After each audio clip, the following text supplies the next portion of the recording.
ലൂക്കോസിന്റെ സുവിശേഷം 5-ാം അധ്യായം അതിന്റെ 25-26 വായിക്കുന്നു, ശ്രദ്ധിക്കുക. ഉടനെ അവർ കാണുകെ അവൻ എഴുന്നേറ്റ് താൻ കിടന്ന കിടക്ക എടുത്തു ദൈവത്തെ മഹത്വീകരിച്ചുകൊണ്ട് വീട്ടിലേക്ക് പോയി. 26 എല്ലാവരും വിസ്മയം പൂണ്ട് ദൈവത്തെ മഹത്വപ്പെടുത്തി ഭയം നിറഞ്ഞവരായി ഇന്ന് നാം അപൂർവ കാര്യങ്ങളെ കണ്ടു എന്ന്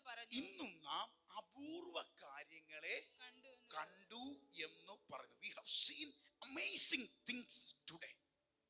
അപൂർവ കാര്യങ്ങളെ പെട്ടെന്ന് സ്ട്രേഞ്ചർ ആകുന്നു. വണ്ടർഫുൾ തിങ്സ്, റിമാർക്കബിൾ, ഓർക്കത്തക്കവണ്ണം, കുറിച്ചു വെക്കത്തക്കവണ്ണം ഒരു അത്ഭുതമായ അപൂർവ കാര്യങ്ങളെ കണ്ടു. അല്ലെങ്കിൽ അൺതിങ്കബിൾ തിങ്സ് ടുഡേ. അവർ പറയാണ് ഇന്നവരെ കണ്ടിട്ടില്ലാത്ത, ഓർക്കത്തക്ക രീതിയിൽ, മറക്കാനാവാത്ത, ഒരിക്കലും ചിന്തിക്കാത്ത ഒരു അമേസിംഗ് തിങ് എന്റെ ദൈവം എന്ത് ചെയ്തു? അതിന്റെ ഗ്രീക്ക് പദത്തിന്റെ അർത്ഥം എക്സ്ട്രാ ഓർഡിനറി. ഞങ്ങൾ കണ്ടെന്ന്, എന്നും കാണുന്നത് ഓർഡിനറി, സാധാ. പക്ഷെ ഞങ്ങൾ അന്ന് കണ്ടു എക്സ്ട്രാ ഓർഡിനറി, അസാധാരണമായി. നല്ല മലയാളത്തിൽ പറഞ്ഞാൽ അസാധാരണമായത്, എന്നും കാണാത്തത്, സാധാരണയ്ക്കും അപ്പുറമായത് ഞങ്ങൾ അന്ന് കണ്ടു. ഇനി യോശുവ 3:5.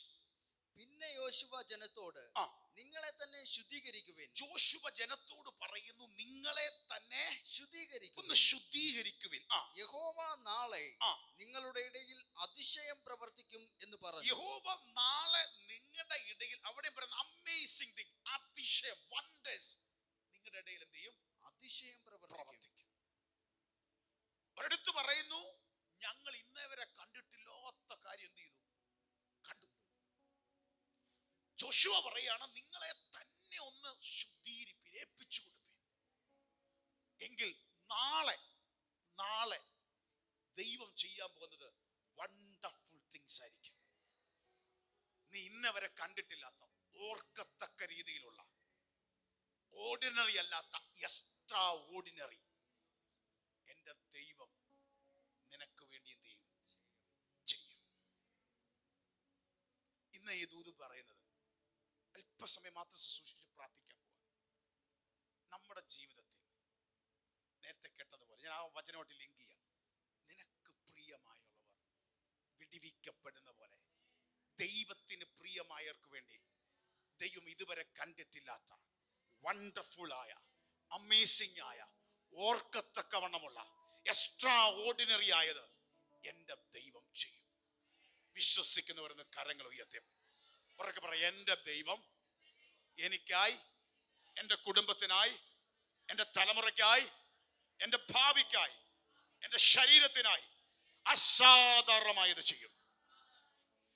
അമ്മേ, ഇതുവരെ കണ്ടിട്ടില്ലാത്തത് ദൈവം ചെയ്യും.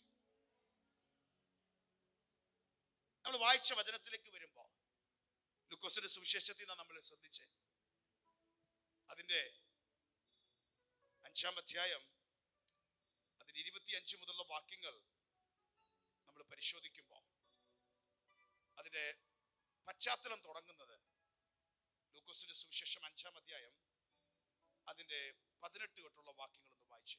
അപ്പോൾ ചില ആളുകൾ പക്ഷവാതം പിടിച്ചൊരു മനുഷ്യനെ കിടക്കയിൽ എടുത്തുകൊണ്ട് വന്നു. പക്ഷവാതം പിടിച്ചൊരു മനുഷ്യനെ ചിലരെന്ത് ചെയ്തുകൊണ്ടിരിക്കുകയാണ്? കിടക്ക എടുത്തുകൊണ്ട് കൊണ്ടുവരും. അവനെ അകത്ത് കൊണ്ടുചെന്ന് അവന്റെ മുമ്പിൽ വെപ്പാൻ ശ്രമിച്ചു. യേശുവിന്റെ അടുക്കൽ കൊണ്ടുവരുന്ന കാര്യയെ പറയുന്നത്. യേശുവിന്റെ അടുക്കൽ കൊണ്ടുവന്ന് അവനെ എന്ത് ചെയ്യാൻ ശ്രമിച്ചു? കൊണ്ടുവന്ന് വെക്കാൻ ശ്രമിച്ചു. അത്രയും വായിക്കുമ്പോൾ നമുക്ക് അതിന്റെ യഥാർത്ഥ അനുഭവം മനസ്സിലാകത്തില്ല. ഈ സംഭവം വിശുദ്ധമായി മർക്കോസിന്റെ സുവിശേഷത്തിൽ കിടപ്പുണ്ട്.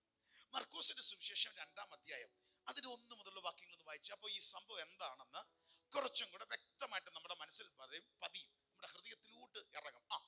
മർക്കോസ് 2:1. ഉടനെ വാതിൽക്കൽ പോലും ഇടമില്ലാതെ വേണം. അല്ല, അതിന്റെ 2:1 മുതൽ 1 ചില ദിവസം കഴിഞ്ഞ ശേഷം, എല്ലാവരും ശ്രദ്ധിക്കുക, ചില ദിവസം കഴിഞ്ഞ ശേഷം അവൻ പിന്നെയും കവർന്നഭൂമിയിൽ ചെന്നു. ഈ സംഭവം നടക്കുന്നത് യേശു ഇപ്പൊ എവിടാ? യേശു കപർന്നഹൂമിൽ എന്ന സ്ഥലത്ത് എത്തി. അവൻ വീട്ടിലുണ്ടെന്ന് ശ്രുതിയായി. യേശു അവിടെ ഒരു വീട്ടിലുണ്ടെന്ന് ശ്രുതിയായി. യേശു അവിടെ ഉണ്ടെന്ന് ജനം മുഴുവൻ എന്ത് ചെയ്തു? അറിഞ്ഞു. യേശു കഫർനഹൂമിലെ ഒരു പ്രത്യേക വീട്ടിൽ വന്നു എന്ന് ശ്രുതി, ആ വാക്ക് ജനം മുഴുവൻ അറിഞ്ഞു. ഉടനെ വാതിൽക്കൽ പോലും ഇടമില്ലാതെ വണ്ണം പലരും വന്നുകൂടി. അപ്പൊ ഈ വാർത്ത കേട്ട് വാതിൽക്കൽ പോലും ഇടമില്ലാതെ ജനം എന്ത് ചെയ്തു? വന്നുകൂടി. നമ്മുടെ ജീവിതത്തിൽ യേശുവിനെ കുറിച്ച് നാം കേൾക്കുമ്പോൾ, യേശുവിനെ അറിയുമ്പോൾ, അവിടെ ഉണ്ടെന്ന് അറിയുമ്പോൾ, അല്ലെങ്കിൽ ആ വാക്ക് കേൾക്കുമ്പോൾ നമ്മൾ ചെയ്യേണ്ട സ്റ്റെപ്പാണ് ബൈബിൾ പറയുന്നത്. അവൻ എവിടാണോ അവന്റെ അടുത്തേക്ക് എത്തുക. ആരെ വിടുവിക്കുന്ന? തനിക്ക് പ്രിയമായവരെ. അവൻ നമ്മുടെ ജീവിതത്തിൽ കർത്താവിനെ കുറിച്ച് കേൾക്കുമ്പോൾ, നമ്മൾ വിശ്വാസം കേൾക്കുമ്പോൾ എന്ത് സംഭവിക്കും? വിശ്വാസം വർദ്ധിക്കും. കർത്താവിന്റെ വിടുതലും യേശു ചെയ്യുന്നതും യേശുവിന്റെ പ്രവൃത്തിയെ കുറിച്ച് കേൾക്കുമ്പോൾ മനുഷ്യ ഹൃദയത്തിൽ ഉണ്ടാകുന്നത് ആദ്യം വിശ്വാസം. ആ വിശ്വാസത്തിൽ നാം ഒരു സ്റ്റെപ്പ് മുന്നോട്ട് വെക്കണം. നമ്മുടെ ജീവിതത്തിൽ ഇന്നും നിങ്ങളൊരു വാക്ക് കേട്ടു, തലമുറയെ വിടുവിക്കും, ഞാൻ ബന്ധിക്കപ്പെടത്തില്ല, ദൈവം ഒരു വിടുതൽ ചെയ്യും എന്ന ശബ്ദം കേൾക്കുമ്പോൾ നിങ്ങൾ ആ ദൂതിനെ ഏറ്റെടുക്കണം. ഇത് പറയുമ്പോഴും അയ്യോ ഇന്ന് വീട്ടിൽ ചെല്ലുമ്പോഴും വല്ലാത്ത കുഴഞ്ഞ അനുഭവത്തിലോട്ടായിരിക്കും നിങ്ങൾ കയറി ചെല്ലാൻ പോകുന്നത്. ഇല്ലെന്നൊന്നും ഞാൻ പറയുന്നില്ല. പക്ഷെ അവിടാണ് ഈ ദൂത് വർക്ക് ചെയ്യേണ്ടത്. ആ വാക്കനുസരിച്ച് ആ സ്റ്റെപ്പ് വെക്കണം.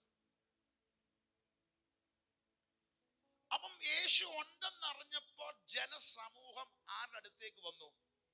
യേശുവിന്റെ അടുത്തേക്ക് വന്നു.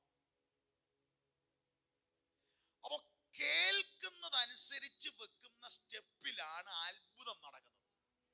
എല്ലാവരും ഒന്ന് ശ്രദ്ധിച്ചേ. കേട്ടത് അനുഗ്രഹമാണ്. അതിന്റെ പൂർത്തീകരണം വരണമെങ്കിൽ അടുത്ത സ്റ്റെപ്പ് വെക്കണം.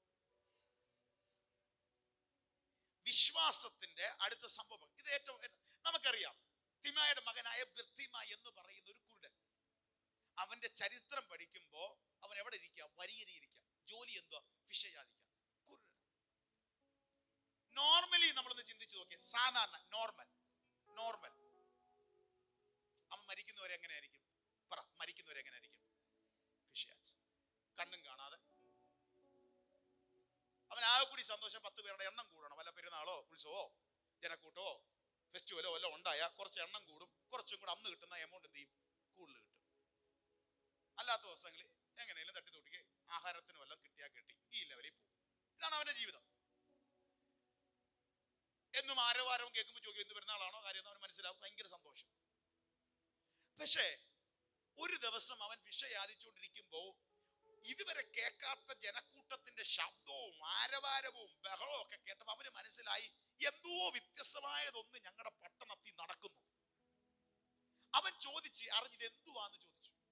അപ്പറഞ്ഞു, നസറായനായ യേശു ക്രിസ്തു ഈ വഴി എന്ത് ചെയ്യുന്നു? കടന്നു വരുന്നു. പെരുന്നാളിന് വരുന്നു എന്ന് പറഞ്ഞ ആ ജനം വരുന്നു എന്ന് പറഞ്ഞാൽ ഇവൻ എന്തോ ചോദിക്കുന്നേ? അമ്മ ധർമ്മം തരണേ, കുറച്ചും കൂടെ നല്ല ശബ്ദമൊക്കെ ഉയർത്തി. അമ്മ അപ്പ, അവിടുത്തെ ഭാഷ എന്തോ ആയിക്കോട്ടെ. യജമാനനെ, മാസ്റ്റർ, അടോണായി, ഞങ്ങൾക്ക് എന്തോ തരണം? ഇത് തരണേ, ധർമ്മം തരണേ. ജനക്കൂട്ടം പെരുന്നാളിന് വരുന്ന പോലല്ല ഇവൻ യേശുവിനെ കുറിച്ച് കേട്ടത്. യേശു ആരാണെന്നും ദൈവപുത്രനാണെന്നും ഇറങ്ങി നിന്നെന്നും കാനാവിൽ അത്ഭുതം ചെയ്തെന്നും ചിലതിനെ വിടിവിച്ചുവെന്നും കുഷ്ഠരോഗിയെ തൊട്ട് സൗഖ്യമാക്കിയെന്നും വാർത്ത ഇവൻ കേട്ടു. യേശു വരുന്നു. അവൻ ചോദിച്ചു ആരാ യേശു എന്ന് ചോദിച്ചു. ആരാണ്ടൊക്കെ എന്തൊക്കെയോ പറഞ്ഞു കൊടുത്തു യേശുവിനെ കുറിച്ച്. ആ യേശു വരുന്നെന്ന് അറിഞ്ഞപ്പോ ഇനിയാണ് ശ്രദ്ധിക്കുന്നത്. അവൻ കേട്ട് യേശുവിനെ കുറിച്ച് എന്ത് ചെയ്തു? ഉറക്കെ പറ, കേട്ടു. കേട്ടിട്ട് എന്നും വിളിക്കുന്ന വിളിയല്ല അവൻ വിളിച്ചത്. എന്നും വിളിക്കുന്നതല്ല വിളിക്കുന്നത്. തിരിച്ചു മാറ്റി വിളിക്കാൻ തുടങ്ങി.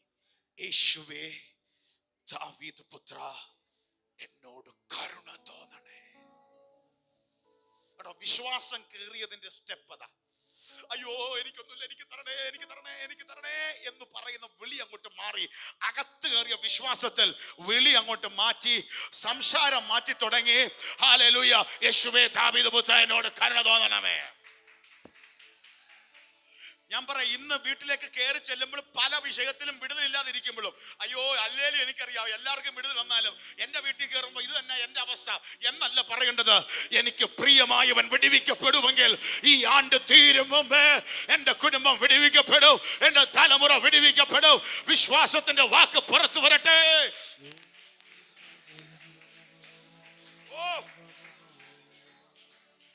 എന്നറിയത്തില്ല, ഇത് പറയുമ്പോൾ ചിലരുടെ ശൈലി ദൈവം മാറ്റാൻ പോവാ. ഇതുവരെ ചെന്നതല്ല, ഇന്ന് തൊട്ട് നീ വീട്ടിൽ ചെല്ലുമ്പോ നിന്റെ അകത്തൊരു വിശ്വാസം വർദ്ധിപ്പിച്ച് നിന്റെ പ്രാർത്ഥന ദൈവം മാറ്റാൻ പോയാ.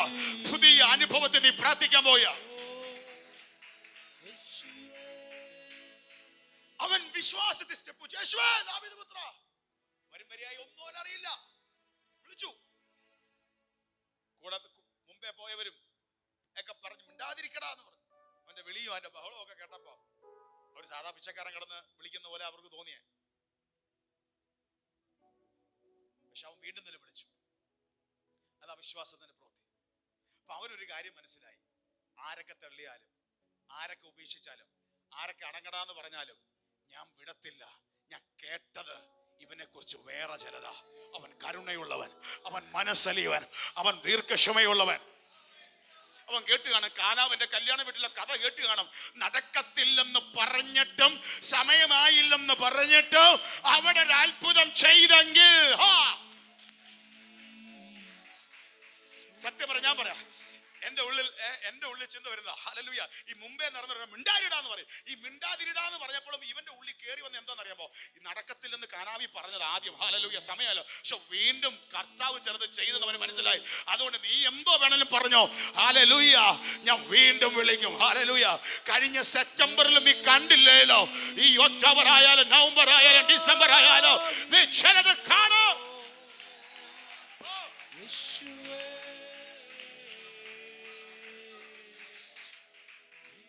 നിന്റെ നിലവിളിയുടെ മുമ്പിൽ ആദ്യത്തെ മണിക്കൂറുകൾ നീ വിടുതൽ കണ്ടില്ലേലോ, നിന്റെ മനസ്സിൽ കയറി വരേണ്ടത് കഴിഞ്ഞ നാളിൽ വിടിവിച്ച ദൈവത്തിന്റെ പ്രവൃത്തിയോ, കഴിഞ്ഞ നാളിൽ അത്ഭുതം ചെയ്യുന്ന ദൈവത്തിന്റെ കരമോ.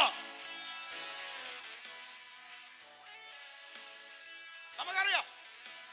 ആ നിലവിളിയുടെ മുമ്പിൽ യേശു നിന്നു. അവനെ വിളിക്കാൻ പറഞ്ഞു. അവനെ കർത്താവ് എന്ത് ചെയ്തു? സൗഖ്യമാക്കി. ബൈബിൾ ഒരു കാര്യം പറയുന്നുണ്ട്, അവൻ പിന്നെ അവിടെ കടന്നില്ലെന്ന. പിന്നെ ആ യാത്രയിൽ യേശുവിനെ എന്ത് ചെയ്തു? അനുഗമിച്ചു. വിശ്വാസം അകത്ത് കയറി ആ സ്റ്റെപ്പ് വെച്ചപ്പോ അവന്റെ ജീവിതത്തിന്റെ അകത്ത് കിടന്ന അവസ്ഥയെ ദൈവം മാറ്റിക്കൊടുത്തു. അപ്പൊ നമ്മുടെ ജീവിതത്തിൽ അത്ഭുതങ്ങൾ കാണുന്നതിന് ദൈവപ്രവൃത്തിക്ക് ഒന്നാമത് എന്ത് ചെയ്യണം? വിശ്വാസത്തിൽ എന്ത് ചെയ്യണം? സ്റ്റെപ്പ്. യേശു കഫർനൗമിൽ ഉണ്ടെന്ന് അറിഞ്ഞപ്പോ ജനം എങ്ങോട്ട് വന്നു? അവന്റെ സന്നിധിയിലേക്ക്. നമ്മുടെ ജീവിതവും ഇന്ന് പകൽ അങ്ങനെ ഒന്നായിത്തീരാൻ ദൈവം ആഗ്രഹിക്കുന്നു. അവൻ വന്നപ്പോ സംഭവിച്ചത് എന്താ? രണ്ടിന്റെ വാക്ക് രണ്ട്. ഉടനെ മർക്കോസ് 2:2 ഉടനെ വാതിൽക്കൽ പോലും ഇടമില്ലാതെ വണ്ണം പലരും വന്നുകൂടി. അവൻ അവരോട് തിരുവചനം പ്രസ്താവിച്ചു. യേശു വന്നപ്പോ ആ വീടിന്റെ വാതിൽക്കൽ പോലും ഒരിടമില്ലാത്ത, അത് നിറഞ്ഞു കവിഞ്ഞു. ജനം എന്ത് ചെയ്തു? ആ വീടിനെ യേശു ഒരു നിറവ്. അവിടെ നിന്ന് എന്തോ പ്രസംഗിക്കാൻ തുടങ്ങി? വചനം. ഇവിടെ ഒരു ആത്മീയ ദൂതുണ്ട്. യേശു ഇറങ്ങിയാൽ, യേശു നിന്നാൽ അവിടെ ഒരു നിറവുണ്ടാവും. നിന്റെ വീട്ടിലൊരു നിറവുണ്ടാവും. നിന്റെ ജീവിതത്തിനൊരു നിറവുണ്ടാവും. നമുക്ക് ജീവിതത്തിൽ എപ്പോഴും ശൂന്യത അനുഭവിക്കുന്ന 1-2-3 കാര്യങ്ങൾ. അതിൽ പ്രധാനപ്പെട്ട ഒരു കാര്യമാണ് നമ്മുടെ അകത്തെ ഒരു ആത്മീയ ശൂന്യത. എല്ലാവർക്കും ഉണ്ട്. അകത്തെ ശൂന്യത നിറയ്ക്കാൻ മനുഷ്യൻ പലതും കൊണ്ടും നിറയ്ക്കും, പക്ഷെ അതൊന്നും പൂർണ്ണമാകത്തില്ല. ആ ആത്മീയ ശൂന്യത നിറയാൻ എൻ്റെ കർത്താവിന് മാത്രമേ നിറയ്ക്കാൻ പറ്റത്തുള്ളൂ. ലോകത്തിലെ എത്ര ആഡംബരങ്ങളും എത്ര മോഹിപ്പിക്കുന്ന സംഭവങ്ങളും കൊണ്ട് നിറച്ചാലും അത് ആ മണിക്കൂറേ ഉള്ളൂ. അത് കഴിയുമ്പോൾ വീണ്ടും ശൂന്യത വരും. വിഷമിക്കുന്ന, എനിക്ക് വിഷമമുണ്ടെന്ന് മദ്യപിക്കാൻ പോകുന്നവരോട് ചോദിച്ചാൽ പറയും കുറച്ച് നേരം, അത് കഴിയുമ്പോൾ വീണ്ടും വിഷമം വരും. പിന്നെ എന്തിനാ നാളെ ദീപിക്കുന്നത്? ഇന്നലത്തെ അത് തീർന്നു, അതുകൊണ്ട് ഇന്നും ചെയ്യും. അല്ലെങ്കിൽ എനിക്ക് വിഷമം വരുന്നു, ഞാനൊന്ന് വെളിയിലേക്ക്, എനിക്ക് വല്ലാത്തൊരു ശൂന്യത വരുന്നു, എല്ലാം ഒന്ന് കറങ്ങി അടിച്ചിട്ട് തിരിച്ചു വരാമെന്ന് പറഞ്ഞാലും കറങ്ങി അടിക്കുമ്പോൾ സന്തോഷമുണ്ട്, തിരിച്ചു വരുമ്പോൾ വീണ്ടും എന്തുകൊണ്ട്? ശൂന്യത. ഇത് ആർക്ക് നിറയ്ക്കാൻ പറ്റും? ദൈവത്തിന്റെ പരിശുദ്ധാത്മാവിനെ നിറയ്ക്കും. അതാ ശമരിയക്കാരുടെ സ്ത്രീയുടെ ജീവിതത്തിൽ സംഭവിച്ചത്. അവിടെ ലോകപ്രകാരമുള്ള അവരുടെ ജീവിതത്തിൽ എല്ലാം ഉണ്ട്, പലതും വന്നു, ഒന്ന് മാറി ജീവിതം. പക്ഷെ അവക്കപ്പുറം എന്തോ ഒന്നില്ല, ആ ശൂന്യത അവിടെ മാറിയില്ല. എന്റെ കർത്താവ് കൊടുക്കാമെന്ന് പറഞ്ഞത് കൊടുത്തപ്പോ അവിടെ ദാഹം മാറി. അതുപോലെ തന്നെ നമ്മുടെ ജീവിതത്തിന്റെ അകത്ത് നമ്മൾ അനുഭവിക്കുന്ന ഭൗതികമായ ശൂന്യതകൾ, അവിടെയും ബൈബിൾ പഠിക്കുമ്പോൾ കർത്താവ് ഇറങ്ങി വന്ന ശൂന്യതകൾ എന്ത് ചെയ്തിട്ടുണ്ട്? നിറച്ചിട്ടുണ്ട്. നമുക്കറിയാം പത്രോസിന്റെ ജീവിതത്തിൽ പടകിൽ രാത്രി മുഴുവൻ അധ്വാനിച്ചു, ഒന്നും കിട്ടിയില്ല. അവർ നിർത്തിയിട്ട് ഇറങ്ങിപ്പോകാൻ നോക്കിയതാ, പക്ഷെ ഒരാൾ തിരിച്ചു കയറി വരാൻ തുടങ്ങി. അവർ വള്ളം വലയൊക്കെ ഇട്ടിട്ട് മാറിപ്പോകാൻ നോക്കിയതാ, വീട്ടിലേക്ക് പോകാൻ നോക്കിയ, പക്ഷെ അവരെ തേടി ഒരാൾ എത്തി. ആ തേടി വന്നവൻ അവരുടെ ബോട്ടേ കയറി അവിടെ വചനം പ്രസവിച്ചു. കുറച്ചു കഴിഞ്ഞപ്പോ ആ ബോട്ടിനെ കർത്താവ് നിറച്ചു. എന്താണോ ഇല്ലാതിരുന്നത് അത് ദൈവം നിറച്ചു കൊടുത്തു. അപ്പൊ നമ്മുടെ കർത്താവ് നമ്മുടെ ജീവിതത്തിൽ വന്നാൽ നിറയ്ക്കേണ്ടതിന് ദൈവം നിറയ്ക്കും. നമ്മുടെ ജീവിതത്തിൽ എവിടാണ് നിറയേണ്ടത് നമ്മൾ ഏൽപ്പിച്ചു കൊടുക്കണം. ആത്മീയമായ ശൂന്യതയാണോ, ശാരീരികമാണോ, മാനസികമാണോ, സാമ്പത്തിക മണ്ഡലങ്ങളാണോ, എവിടെ ശൂന്യത അനുഭവിക്കുന്നോ അവിടെ നിറയ്ക്കാൻ ദൈവം വിശ്വസ്തനാണ്. പക്ഷെ നമ്മൾ എന്ത് ചെയ്യണം? ഒന്ന് ഏൽപ്പിച്ചു കൊടുക്കണം. അവിടെ ദൈവം നിറയ്ക്കും. നമ്മുടെ എല്ലാ മേഖലകളിലും നിറഞ്ഞാലേ നമുക്ക് മുന്നേറാൻ പറ്റത്തുള്ളൂ. അതുകൊണ്ട് എവിടാണോ നിറയേണ്ടത് അവിടെ നിറയ്ക്കാൻ ദൈവത്തിന്റെ കരം ഇറങ്ങി വരും. അപ്പം യേശു ഉണ്ടം നിറഞ്ഞ് ജനക്കൂട്ടം മുഴുവൻ അവിടെ എത്തി. ആ വീടിനകത്ത് ഇടം പോലും ഇല്ലാതെ ആര് വന്നു? ജനം വന്നു. വീട് നിറഞ്ഞു. വാതുക്ക പോലും നിൽക്കാൻ പറ്റും. അപ്പൊ അതിന്റെ അർത്ഥം ഒന്ന് എല്ലാവരും ശ്രദ്ധിച്ചു, ഒരു ദൂതും കൂടെ എല്ലാവരും ശ്രദ്ധിച്ചോ. വാതുക്കൽ പോലും പറ്റത്തില്ലെന്ന് ആള് പറയുമ്പോൾ അതിന്റെ അർത്ഥം വെളിയിൽ കൂടെ പോകുന്നവൻ എന്തോ ചെയ്യാൻ പറ്റും? വെളിയിൽ കൂടെ പോകുന്നവൻ എന്തോ കാണാൻ പറ്റും? ആ നിറവിനെ കാണാൻ പറ്റും. വെളിയിൽ യാത്ര ചെയ്യുമ്പോഴും ആ വീടിന്റെ വെളിയിൽ വരെ എന്തോ വയ്ക്കാം, വാതുക്ക പോലും ആൾ അകത്തോട്ട് കയറാൻ പറ്റത്തില്ല. ഇന്ന് പകൽ ഈ ദൂത് സ്വീകരിക്കാമോ? ഞാൻ ശാന്തമായ പറയുന്നത്, ഈ വരുന്ന ദിവസങ്ങളിൽ, കഴിഞ്ഞ നാളുകളിൽ മനുഷ്യൻ വെളിയിൽ നിന്ന് നോക്കിയപ്പോ നിന്നിൽ ഒത്തിരി കുറവ് കണ്ടു, നിന്റെ വീട്ടിൽ ഒത്തിരി ശൂന്യത കണ്ടു. പക്ഷെ ഈ ദിവസങ്ങളിൽ വിശ്വസിച്ച് പ്രാർത്ഥിരെ, ഇനി നാളുകളിൽ ചിലത് നോക്കുമ്പോ അവിടെ എല്ലാം നിറവ്, അവിടെ എല്ലാം ഒരു നിറവ്, അവിടെ എല്ലാം ഒരു നിറവ്, അവിടെ എല്ലാം ഒരു നിറവ്. അത് സൗഖ്യത്തിന്റെ നിറവ്, അത് അത്ഭുതത്തിന്റെ നിറവ്, അത് വിടുതലിന്റെ നിറവ്, അത് സമാധാനത്തിന്റെ നിറവ്, അവിടെ ഒരു സ്വസ്ഥതയുടെ നിറവ്. ഇന്ന് പകൽ വിശ്വസിക്കുന്നവർ കരങ്ങളെ തട്ടി ഒരു നിറവ്. കബർനോമിലെ വീട്ടിൽ ഒരു നിറവ് വെളിപ്പെട്ടതുപോലെ ഇവിടുത്തെ ചില കൂടാരങ്ങളിൽ വിശ്വസിക്കുന്ന മക്കളുടെ മേൽ ആ നിറവിനെ അയക്കണപ്പാ.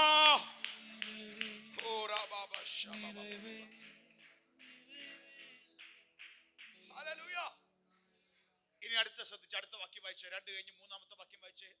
അപ്പോൾ 4 ആൾ ഒരു പക്ഷപാതക്കാരനെ ചുമന്ന്, 4 പേര് ഒരു പക്ഷപാതക്കാരനെ ചുമന്ന് അവന്റെ അടുക്കൽ കൊണ്ടുവന്നു. വിശ്വാസം, ഒറ്റ വാക്യം പറഞ്ഞ വിശ്വാസമുള്ള 4 പേര്, 4 സുഹൃത്തുക്കൾ, അല്ലെങ്കിൽ 4 ആരോ ആയിക്കോട്ടെ, ഫെയ്ത്ത് ഉള്ള, വിശ്വാസമുള്ള കുറച്ചു പേരെന്ത് ചെയ്തു? ഒരുത്തനെ എന്ത് ചെയ്തു? ചുമ്മിക്കൊണ്ട് വന്നു. അവിടെ ഒരു ദൂതുണ്ട്. എന്നിട്ട് ആരെടുത്ത് വന്നു? ആ വാക്ക് പൂർത്തീകരിച്ചോ? 2-3 വായിച്ചു. അപ്പോൾ 4 ആൾ ഒരു പക്ഷപാതക്കാരനെ ചുമന്ന് അവന്റെ അടുക്കൽ കൊണ്ടുവന്നു. നമ്മുടെ വിഷയത്തെ ദൈവസന്നിധി കൊണ്ടുവരുമ്പോ നമുക്ക് എന്തുണ്ടായിരിക്കണം എന്നറിയാമോ? വിശ്വാസം ഉണ്ടായിരിക്കണം. അവരെന്തിനാ കൊണ്ടുവന്നേ? ഈ യേശുവിൽ ഒരു എന്ത് ചെയ്യും? അത്ഭുതം നടക്കും.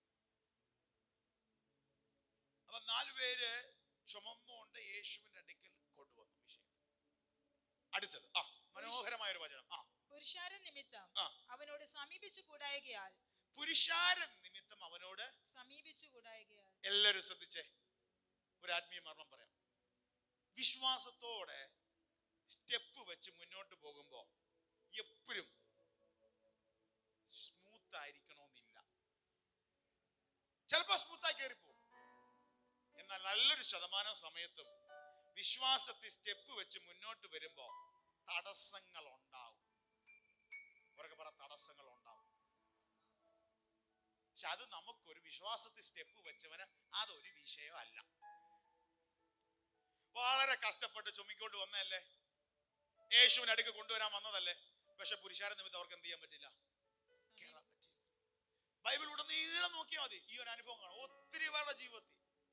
ഇപ്പൊ നേരത്തെ നമ്മൾ പറഞ്ഞ പോലെ വിശ്വാസത്തോടെ നിലവിളിച്ചത്, യേശുവേ കരുണ തോന്നണേ. മുമ്പേ നടന്നവരെല്ലാം പറഞ്ഞു മിണ്ടാരിടാ, തടസ്സമാ. സക്കായി യേശുവിനെ കാണാൻ ഒന്ന് ആഗ്രഹിച്ചതാ, നല്ല നല്ല ആഗ്രഹമല്ലേ, ഇറങ്ങി ഓടി തീരുമാനിച്ചതാ. പക്ഷെ പുരുഷാര നിമിത്തം എന്ത് ചെയ്യാൻ പറ്റത്തില്ല, കാണാൻ പറ്റിയില്ല. പക്ഷെ ഇതിൽ നിന്നൊക്കെ ഒരു കാര്യമുണ്ട്, ഇവരാരും ആദ്യത്തെ ബ്ലോക്കിൽ തിരിഞ്ഞു പോയില്ല.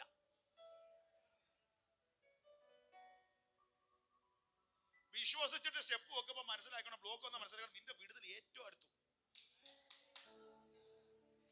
അത് നിന്നെ കാണിച്ച് നിന്റെ മനസ്സ് മടുപ്പിച്ച് നിന്നെ അവിടുന്ന് ഡൈവേർട്ട് ചെയ്യാനാ ലവന്റെ പദ്ധതി, ആര് പിശാചിന്റെ പദ്ധതി. അതിനെ പൊട്ടിച്ച് അടുത്ത സ്റ്റെപ്പ് വെച്ചാൽ നിന്റെ അത്ഭുതം കാണുന്ന വിടുതല. ലവന് മിണ്ടാതിരിടാന്ന് പറഞ്ഞ ആദ്യത്തെ മിണ്ടാതിരിക്കകത്ത് മിണ്ടാതിരുന്നായിരുന്നെങ്കിൽ അവൻ എന്നും മിണ്ടാതും ഇരിക്കും, ആ വഴിയരിയിലും ഇരിക്കും. പക്ഷെ അതിനെ പൊട്ടിച്ചുകൊണ്ടൊരു വിളി വിളിച്ചപ്പോ അവൻ എന്നും മിണ്ടുന്നവനായി അവന്റെ വഴിയരികു മാറ്റി ദൈവം കൊടുത്തു. ഹല്ലേലൂയ. എന്തോ ഇന്ന് ദൈവം ചിലവരെ ഉറപ്പിക്കുക, നീ കണ്ട ചില തടസ്സങ്ങളെ കണ്ട് ഭാരപ്പെടില്ല, അടുത്ത വിശ്വാസ സ്റ്റെപ്പ് വെച്ചോ, നീ ചില അത്ഭുതങ്ങളെ കാണാൻ പോവുക. പിശാചിന്റെ ഏറ്റവും വലിയ പദ്ധതി ഇത് വരുമ്പോഴത്തേക്ക് നമ്മുടെ മനസ്സിനെ മടുപ്പിക്കും. മൈൻഡ് വേറെ ഒന്നും നമ്മളെ ചെയ്യണ്ട, ഉപദ്രവിക്കാൻ ഒരു കാര്യവും ചെയ്യണ്ട. മനസ്സിനൊന്ന് പതറച്ചിൽ വന്നാൽ നമ്മളെല്ലാ മനുഷ്യനും പതറും. ആണോ ഇല്ലയോ? ആണ്. അതിൽ യേശു പറഞ്ഞേ, നിങ്ങളുടെ ഹൃദയം എന്ത് ചെയ്യരുത്, കലങ്ങരുത്. പിശാചിനെ അറിയാം. അതുകൊണ്ടാണ് നമ്മളെ ആദ്യം ഇട്ട് കലക്കാൻ വരുന്നത്. എന്താ? മൈൻഡിനെ കലക്കുന്നത് ആദ്യം വരുന്നത്, അല്ല മറ്റു വിഷയമല്ല. അവിടെ നമ്മൾ തിരിച്ചറിയണം. ഇത് കലങ്ങിയാൽ നമ്മുടെ ജീവിതം മനസ്സിന്റെ മുഴുവൻ കലങ്ങുന്ന ഒരു അനുഭവം ഉണ്ടാവും.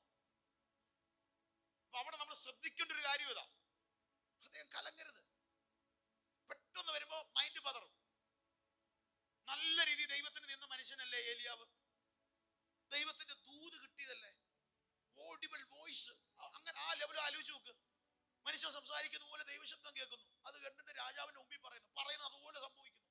എന്നെ ഉറപ്പാ ദൈവമായിട്ട് നല്ല കുറച്ചുകൂടെ ഉറപ്പില്ല. നമ്മൾ അങ്ങനെ സംഭവിക്കുമ്പോ, നമ്മൾ ഇന്ന് ഒരു ശബ്ദം രാവിലെ കേട്ടു, അത് അതുപോലെ തന്നെ മണിക്കൂറുകളിൽ സംഭവിക്കുമ്പോ നമുക്ക് ദൈവമായിട്ടുള്ള ബന്ധം എന്ത് ചെയ്യും, കുറച്ചും കൂടെ ഒരു ഭയങ്കര സ്ട്രോങ് ആവും. ആര് ദൈവം ഇല്ലെന്ന് പറഞ്ഞാൽ നമുക്ക് ഉറപ്പുണ്ട്. പക്ഷെ അങ്ങനെ നിന്നവൻ വരെ എന്ത് ചെയ്തു, മനസ്സ് ക്ഷീണിച്ചു. ആരാണ്ട് ഒരു പെണ്ണ് പറഞ്ഞു, നിന്റെ പേര് നിന്നെ തട്ടിക്കളയെന്ന് പറഞ്ഞപ്പോൾ, മതി യഹോവേ മതി മതി, എന്റെ ജീവിതം എല്ലാം മതി, ഞാൻ മറ്റുള്ളവരെ കാട്ടിക്കൊള്ളുമെന്ന് എനിക്ക് തോന്നുന്നില്ല, എന്റെ ജീവനെ അങ്ങ് എടുക്കണേ. അപ്പൊ എല്ലാ മനുഷ്യന്റെ ജീവിതത്തിൽ ഉണ്ടാവും ഹൃദയം കലങ്ങുന്ന, മനസ്സ് കലങ്ങുന്ന അവസ്ഥ. അപ്പൊ നമ്മുടെ ജീവിതത്തിൽ അതിന്റെ അപ്പുറം, അപ്പൊ ഇത് നടക്കത്തില്ലെന്ന് വെക്കുന്നത്, അതിനപ്പുറം കയറണം. സക്കായി അങ്ങനെ കണ്ടില്ലേ? സക്കായി ഇറങ്ങി തിരിച്ചും കാണാൻ പറ്റുമോ ഇല്ലയോ? പറ്റിയില്ല. പക്ഷെ സക്കായി എന്ത് ചെയ്തു? ഒറ്റ ഓട്ടം. എങ്ങോട്ടോടി? മുമ്പോട്ടോടി. മുമ്പോട്ടോടിയിട്ട് യേശു വന്നുകൊണ്ടിരിക്കുക. അവിടെ കണ്ടൊരു കാട്ടത്തിമരത്തിന് മണ്ടേ കയറി അവിടെ വെയിറ്റ് ചെയ്തു. യേശു കണ്ടു, ഇറങ്ങി വരാൻ. അന്ന് അവന്റെ വീടിന് രക്ഷയായി. അന്ന് അവന്റെ വീടിന് രക്ഷയായെന്ന്. അന്ന് അവന്റെ വീട് വിടിവിക്കപ്പെട്ടു. Hallelujah, hallelujah. ഇന്ന് പകരം ഒരു ദൂത് പറയാം, ചില തടസ്സം കണ്ട് നീ ഭാരപ്പെടില്ല, അടുത്ത സ്റ്റെപ്പ് വെച്ചോ, നിന്റെ വീട് വിടിവിക്കാൻ സമയമായി.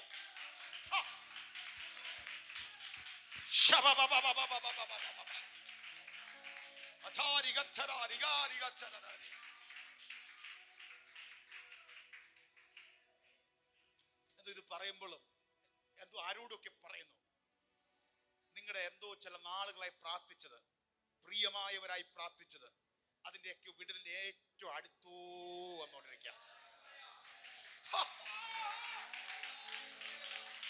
Jesus, Jesus, Jesus.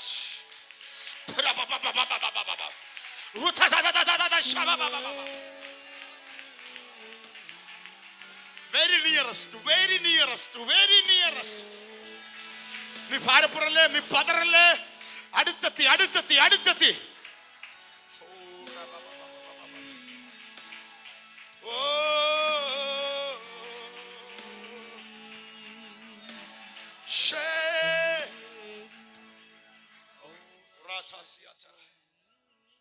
നാലുപേര് ചുമന്നുകൊണ്ട് വന്നപ്പോ യേശുവിന്റെ അടുക്ക് വരാൻ പറ്റില്ല. പുരുഷാര നിമിത്തം അവരെന്താ ചെയ്തേ? വേഗത്തിൽ വായിച്ചോ. പുരുഷാര നിമിത്തം അവനോട് സമീപിച്ചു കൂടായികയാൽ അവൻ ഇരുന്ന സ്ഥലത്തിന്റെ മേൽപ്പുര പൊളിച്ചു തുറന്നു. അവര് വിട്ടില്ല. യേശു ഇരുന്നതിന്റെ നേരെ മേളിൽ എന്ത് ചെയ്തു? മേൽപ്പുര പൊളിച്ചു. ഫ്രണ്ടിൽ കൂടെ കയറി വരാൻ പറ്റത്തില്ലെന്ന് മനസ്സിലായി. യേശു എവിടെ ഇരിക്കുന്നത് അതിന്റെ നേരെ മേലുള്ള മേൽക്കൂര പൊളിച്ച ഒരു ഗുണമുണ്ട്. നേരെ അങ്ങോട്ട് ഇറക്കി വെച്ചേക്കുന്നേ യേശുവിന്റെ പാദപീഠത്തിലോട്ട്. അപ്പൊ ഒരു വേറെ കാര്യം മനസ്സിലായി, ചില തടസ്സം വന്നത് നല്ലതിനാ. പ്രാർത്ഥിക്കുന്നവന് നല്ലതാ. നിങ്ങളൊന്ന് ചിന്തിച്ചു നോക്കിയേ. Hallelujah hallelujah.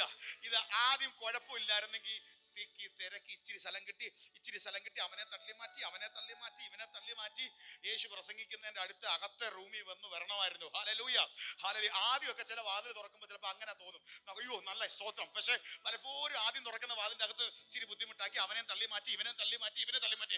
പക്ഷെ തടസ്സം വന്നിട്ട് നീ വെയിറ്റ് ചെയ്യും, നേരെ താഴോട്ടോ. ഇത് ദൈവ ശബ്ദമാണ്, ഇത് ദൈവത്തിന്റെ ആലോചനയാണ്.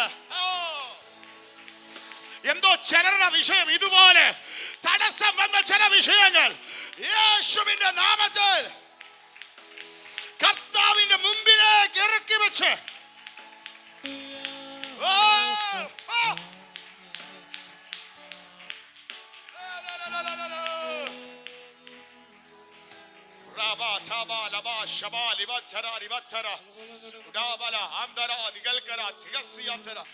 ഈ ദൂതനെ ഏറ്റെടുക്ക. Hallelujah hallelujah. എന്തൊക്കെയോ നിന്റെ ചില വിഷയങ്ങൾ എന്റെ കർത്താവിന്റെ പാദപീഠത്തിലേക്ക്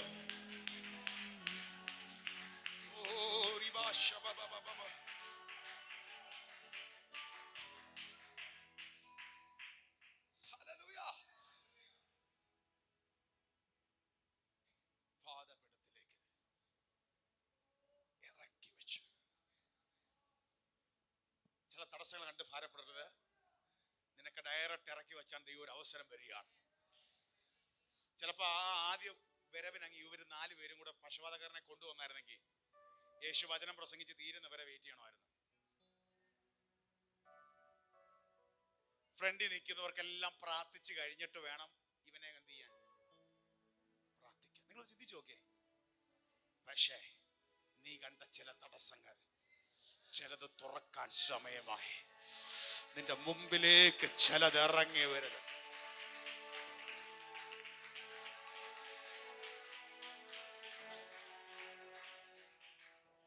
ഒരു വിഷയത്തെ ഇറക്കി വെച്ചു. ബൈബിളിൽ തന്നെ പറഞ്ഞു, അധ്വാനിക്കുന്നവരും ഭാരം ചുമക്കുന്നവരുമായും നിങ്ങൾ എന്റെ അടുക്കൽ. സങ്കീർത്തനക്കാരൻ നിന്റെ ഭാരം യഹോവയിൽ വെച്ചുകൊള്ളുക, അവൻ നിന്നെ നമ്മുടെ ദൈവസന്നിധിയിലേക്ക് ഏൽപ്പിക്കുക. എന്താണ് ഭാരം? ദൈവസന്നിധിയിലേക്ക് ഏൽപ്പിക്കുക. ഒറ്റ വാക്കിൽ താഴോട്ട് വായിക്കുമ്പോ നിന്റെ പാപങ്ങൾ മോചിച്ചിരിക്കുന്നു, കിടക്ക എടുത്ത് നടക്ക. ഇനി അതിന്റെ താഴോട്ടത് വാക്യങ്ങളൊന്ന് വായിച്ച് 10 തൊട്ടൊന്ന് വായിച്ച് 2:10 തൊട്ടൊന്ന് വായിച്ച്. എന്നാൽ ഭൂമിയിൽ പാപങ്ങളെ മോചിപ്പാൻ മനുഷ്യപുത്രന് അധികാരമുണ്ടെന്ന് നിങ്ങൾ അറിയേണ്ടതിന് അവൻ പക്ഷപാതക്കാരനോട് എഴുന്നേറ്റ് കിടക്കയെടുത്ത് വീട്ടിലേക്ക് പോകാം എന്ന് ഞാൻ നിന്നോട് പറയുന്നു എന്ന് പറഞ്ഞു. ഉടനെ അവൻ എഴുന്നേറ്റു കിടക്കയെടുത്ത് എല്ലാവരും കാണുകെ പുറപ്പെട്ടു.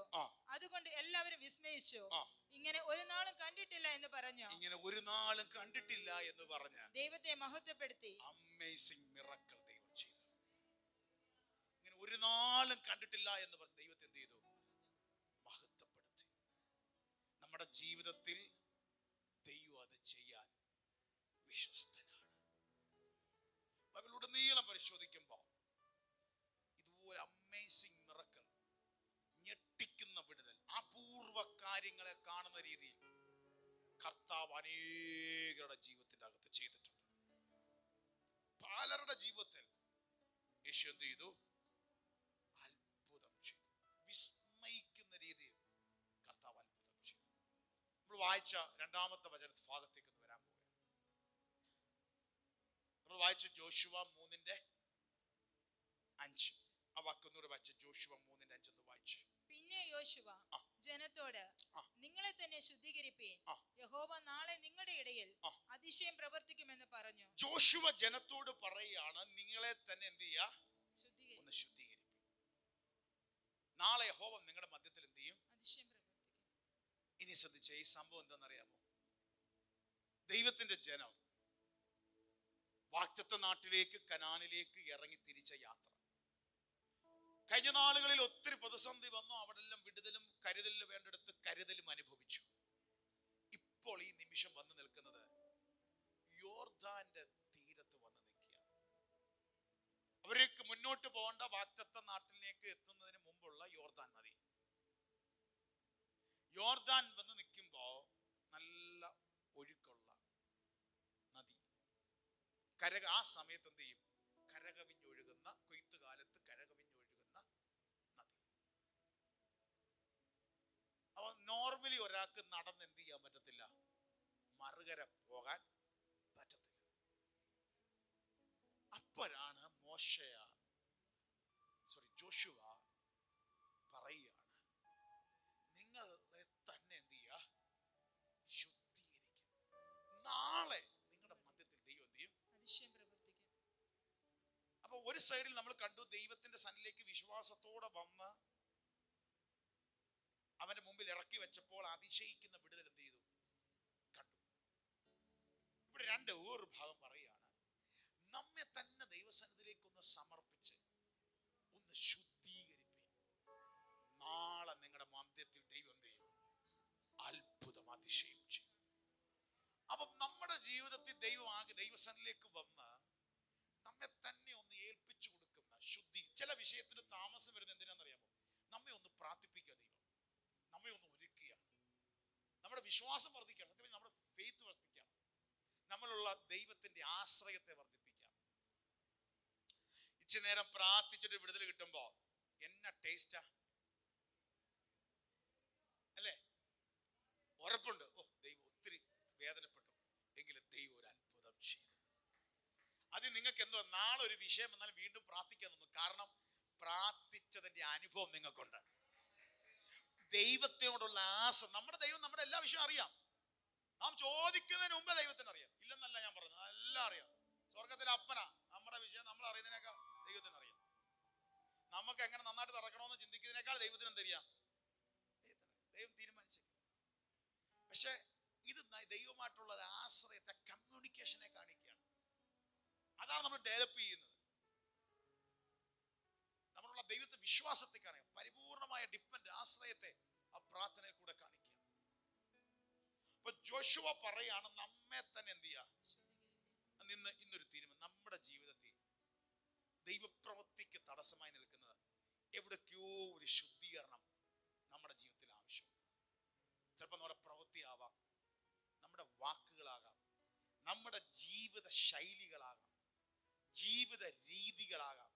ഇതൊക്കെ ദൈവപ്രവൃത്തിയുടെ അനുഭവത്തെ എന്ത് ചെയ്യും? തടയുന്നതാണ്. അതുകൊണ്ട് ഇന്നൊരു തീരുമാനമെടുക്കുക, നമ്മെ തന്നെ ശുദ്ധീകരിക്കുക. ഞാൻ എൻ്റെ ഇത് പറയാം. നമ്മളൊരു ദിവസം രാവിലെ എഴുന്നേക്കുന്ന മുതലുള്ള നമ്മുടെ ജീവിത രീതി ഉണ്ടല്ലോ, അതുവരെ നമ്മുടെ ദൈവപ്രവൃത്തിയെ തടയുന്ന പറ്റും.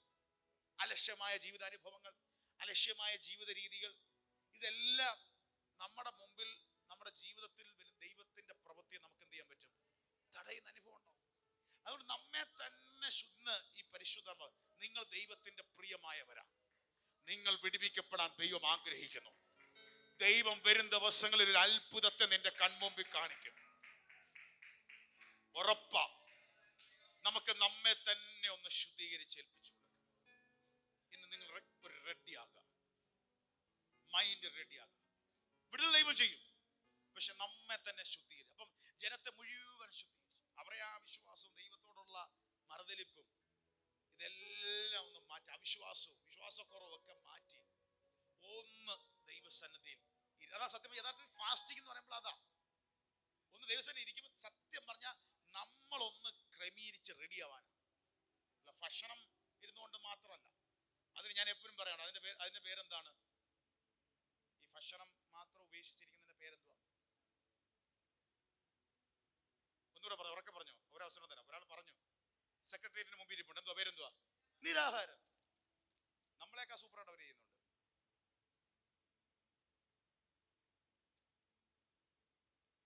പക്ഷേ സത്യം നമ്മളെ ഒന്ന് ദൈവസന്നിധിയിൽ ഏൽപ്പിച്ചു കൊടുത്ത് വചനത്തിനും പ്രാർത്ഥനയ്ക്കും നമ്മുടെ ശൈലിയെ, ജീവിതത്തെ ഒന്ന് മാറ്റാൻ ഏൽപ്പിച്ചു കൊടുക്കാൻ ദൈവസന്നിധിയിൽ ഇരിക്കണം.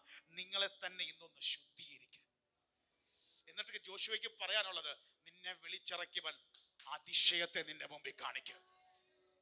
നമ്മുടെ മുമ്പിൽ ഈ ദിവസങ്ങളിൽ അതിനായി നാം ഒന്ന് ഏൽപ്പിച്ചു കൊടുത്ത് നമ്മുടെ രീതി, നമ്മുടെ ശൈലി, നമ്മുടെ പെരുമാറ്റം, നമ്മുടെ വാക്ക്, നമ്മുടെ ഇടപാട്, ഇവിടെ എല്ലാം ഒരു മാറ്റം ദൈവം ആഗ്രഹിക്കുന്നു. എത്ര പേർ റെഡിയാണ്? എത്ര പേർ റെഡിയാണ്? പ്രാർത്ഥിക്കാൻ സമയമില്ലെന്ന് ഒരിക്കലും പറയരുത്. ഒരാളെന്ന് വെച്ച് പ്രാർത്ഥിക്കാൻ സമയമില്ല, ഞാൻ പറഞ്ഞു രാവിലെ എപ്പോ എഴുന്നേക്കും? ചുമ്മാ അല്ല സമയമില്ലാത്തത്. ബൈബിൾ വായിക്കാൻ സമയമില്ല പാസ്റ്ററെ, ജോലിയാ. ഓക്കെ, ജോലിക്ക് പോകണം, പക്ഷെ എപ്പോ എഴുന്നേക്കും, എപ്പോ കിടക്കും? ഇതൊന്ന് ക്രമീകരിക്കുക, നീ അത്ഭുതം കാണും. കാരണം അതില്ലാതിരുന്ന വീണ്ടും പിശാച് ഇല്ല ഇല്ല ഇല്ല എന്ന് നിൽക്കും. നമ്മളെ ഒന്ന് ക്രമീകരിക്ക, ഒന്ന് ചേഞ്ച് ചെയ്യുമ്പോ കാര്യങ്ങളുടെയൊക്കെ അവസ്ഥ അത്ഭുതകരമായിട്ട് മാറും. Hallelujah, hallelujah. അവിടെ നമ്മെ തന്നെ ശുദ്ധീകരിച്ചതിന്റെ വിടുതൽ കണ്ടോണം. ഇതുവരെ കണ്ടിട്ടില്ലാത്തൊരു ദൈവപ്രവൃത്തി അവിടെ കണ്ടത്. ആ ജോഷുവയുടെ 3:14 വായിച്ച് എന്നിട്ട് നമ്മൾ പ്രാർത്ഥിക്കാൻ പോവാ. മൈക്ക് ഓൺ ചെയ്ത് വായിച്ചേ. അങ്ങനെ ജനം യോർദാനക്കരെ കടപ്പാൻ തങ്ങളുടെ കൂടാരങ്ങളിൽ നിന്ന് പുറപ്പെട്ടു. നിയമപ്പെട്ടകം ചുമക്കുന്ന പുരോഹിതന്മാർ ജനത്തിനു മുമ്പായി പെട്ടകം ചുമന്നുകൊണ്ട് യോർദാൻ അരികെ വന്നു.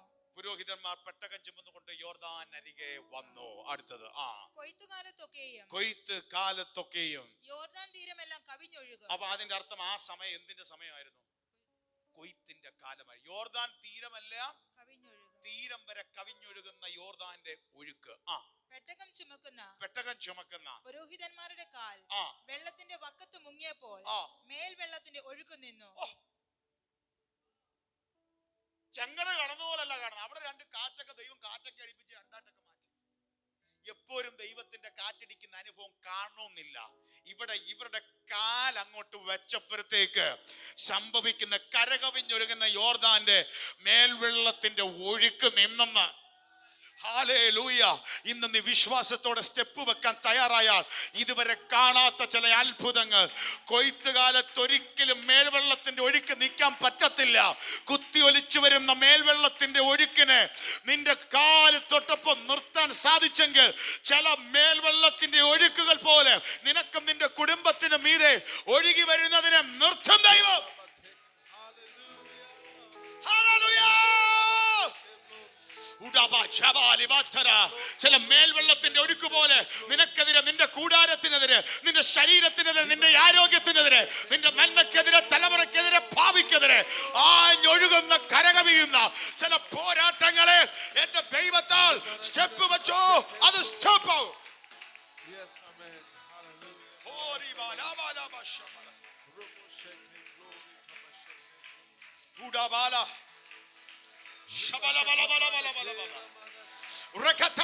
കരങ്ങളെ തട്ടി ചില സെക്കൻഡുകൾ ദൈവത്തിനൊന്ന് മഹത്വം കയറ്റി ഈ ദൂതിനെ സ്വീകരിച്ചേ.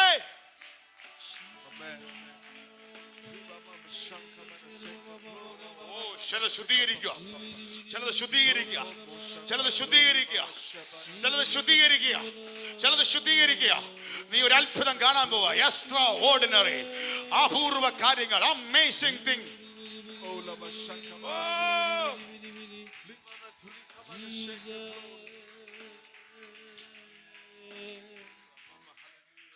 ഞെട്ടുന്ന കാഴ്ച. കാല് വെക്കുന്നു, വെള്ളത്തിന്റെ ഒഴുക്ക് നിൽക്കുന്നു. അടുത്ത വാക്ക് വേഗത്തിൽ വായിച്ചോ.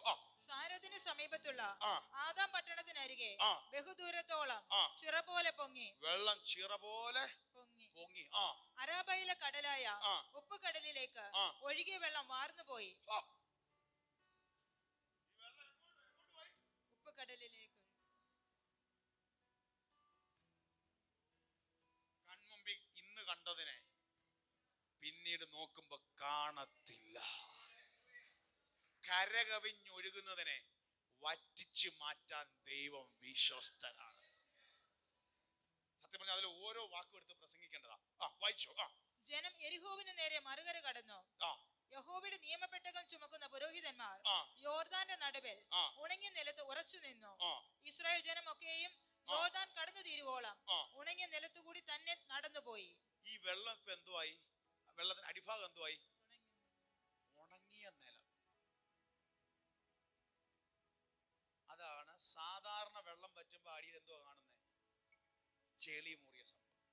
ഇപ്പൊ ഇവിടെ വെള്ളം പറ്റിയപ്പോൾ എന്തോ കണ്ടത്? ഉണങ്ങിയ നിലം. ഇതാ നാം അപൂർവ കാര്യങ്ങളെ കണ്ടുവല്ലോ. ഇന്ന് പകൽ ദൈവസന്നിധിയിൽ നീ കാത്തിരിക്കുന്നവർക്ക് വിടുതല കണ്ടോ? ദിവസങ്ങൾ എടുത്ത് നടക്കേണ്ടത് ദൈവപ്രവൃത്തിയായി വരും. ഇനി വെള്ളം കുറഞ്ഞാലും നോർമലി ആണെങ്കിൽ ഈ ചെളി മുങ്ങിപ്പോകാൻ സാധ്യതയുണ്ട്. അതുകൊണ്ട് ചെളി ഉണങ്ങാൻ വീണ്ടും ചില ദിവസങ്ങൾ എന്ത് ചെയ്യണം? കാത്തിരിക്കണം. പക്ഷെ ദൈവത്തിന്റെ വരി തുറന്നപ്പോ മണിക്കൂറുകൾക്കുള്ളിൽ